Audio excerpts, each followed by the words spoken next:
పదే పదే మొన్న కూడా ఏం చెప్పారంటే నిజంగా ఉగ్రవాదుల తోటాలు కానీ సరిహద్దుల యుద్ధాలు కనుక జరిగితే దాని పర్యావసనం దాని ప్రాణాలు మొత్తం సమస్త భారతంలో కనిపిస్తూనే ఉంటాయి, దాన్ని ఎక్కువ అవుతూనే ఉంటాయి. దానికి ఒక బలమైన ఉదాహరణ మురళీ నాయక్ గారి మరణం. చాలా చాలా బాధ కలిగించింది. 23 ఏళ్ళ చిన్న వయసు. మన ఎవరు భారతదేశంలో ఎవరు యుద్ధం కావాలని కోరుకోలేదు. ఎప్పుడు మన పరాయి దేశాల మీద యుద్ధం చేయలేదు. మనల్ని సంరక్షించుకోవడంలో మన యుద్ధం చేయని తప్పక పరిస్థితులు. అలాంటి పరిస్థితుల్లో దీనికి మొదటిది కారణం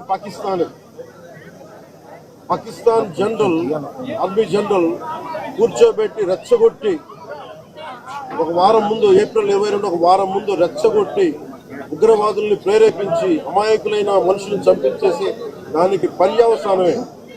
ఇక్కడ 47లో వాళ్ళు విడిపోయారు. వాళ్ళకి దాహం తీరల. 4 యుద్ధాలు చేశారు ఇప్పటిదాకా, దాహం తీరల. ఇప్పటికీ అమాయకులను పట్టణ పెట్టుకుంటా ఉన్నారు.